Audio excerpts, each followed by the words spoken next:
Okay, Fish God, welcome back. We are here with another one of my students' games. We're going to do a quick cursory review of this game. This particular student really likes aggressive play, and I want to kind of talk to, what can happen when you're very aggressive and what to look out for if you're playing against an aggressive player. So first of all, we're going to talk about these 4 center squares and getting control. And right away, both players are jumping in the center. White is preparing to castle his king very quickly by developing his knight first. Same thing is happening with black. And now we have what we call a symmetrical position. When you're playing someone who's doing the exact same thing that you're doing, one thing to keep in mind is the first person to check generally breaks the symmetry. So in this position, we continued white castles because we know that we shouldn't try to attack our opponent before we get our king safe, and black follows suit, so the symmetry continues. White chooses to try to force some tension in the center. There's probably a lot of different things that could have happened there, but we have what should I say, knight c6, knight c3, rook e1 are general moves that tend to happen for both white and black. So let's just see. I played c3 and she charged in the center right away, not giving me the opportunity to get any counterplay going. So we simply capture, and then strangely enough, this knight moved over here. Now I guess the knight is double attacking the f2 square, which is already protected twice, but beyond that I'm not so sure what else is happening. We did lose a pawn. Black did lose a pawn in this tactic, so we just kicked the knight out. Says, hey, you know what, I don't know what you're up to, but if you're coming in there, come on in. I really don't think this plan is dangerous. So black continues with a second attack. Now this move is more aggressive because it's saying, hey, if you take my knight, I'm going to take your knight, and we'll continue on like that. So I chose to just capture the knight. She captures my knight, and then I play queen takes. And now, even though I'm up a pawn, I do have a little bit of tenderness along the H file that I have to be aware of. There is some tenderness over here, and black's only developed piece does have a natural attacking lane against my king, both on the f2 square and potentially on the h2 square.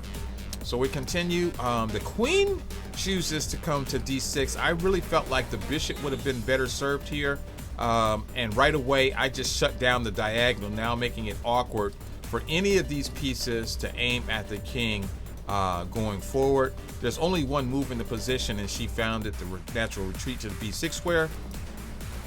And we're going to go ahead and just develop with the idea of harassing this queen yet again.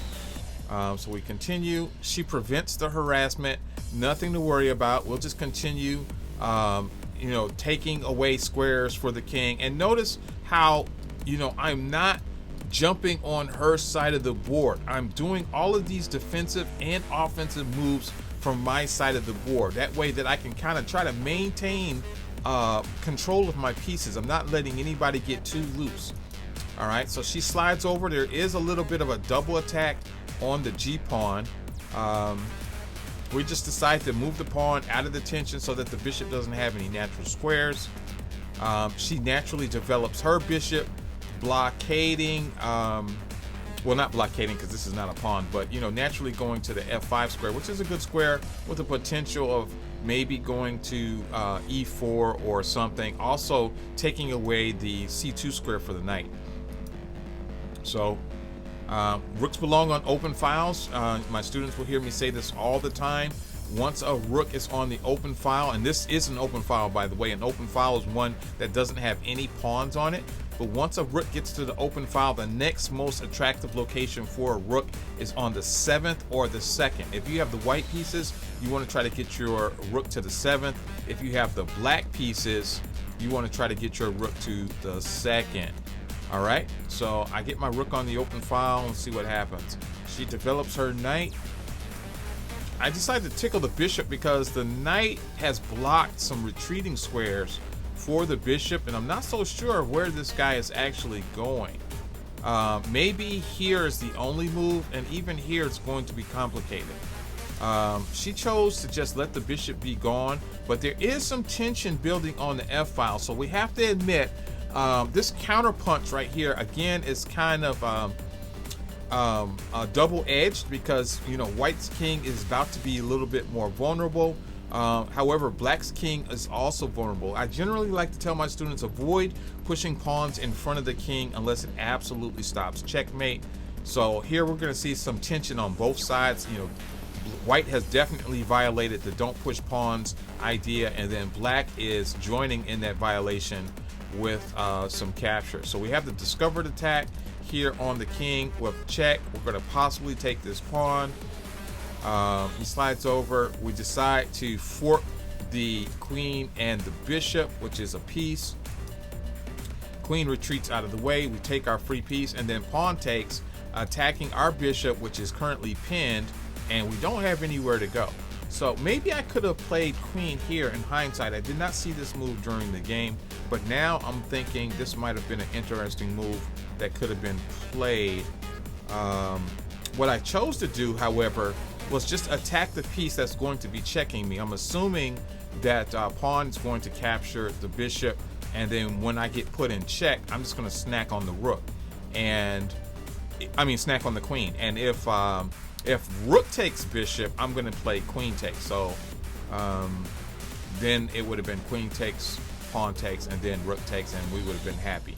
But none of that happened. She just simply played pawn takes, allowing me to grab the queen, and that is pretty much GG right there. I have an extra piece on the board, plus I have an extra miner ready to join the fight. This starts where bishop can't get in the game anytime soon. So we're going to go ahead and start thinking about checkmating patterns right away, because the king cannot escape, and this wall, even though it's on the black side of the board, it's playing for the white team. So I guess she's deciding that she wants to try to get her bishop into the game, but no other move has ever been found. And right there, that's a GG. So, you know, the violation in here was moving pawns in front of your king. It was tricky, but you have to be careful. When you see that you're playing an aggressive player, you know, slow down and look for the counter punch. That's the key. Look for the counter punch. Slow down, look for the counter punch. You don't have to change your level of aggression, but be mindful that, hey, there's two people punching in this game. Thanks a lot. Make sure you visit our YouTube channel, our Twitch channel, our Twitter, Instagram, and our TikTok. Thank you, and we'll see you next time.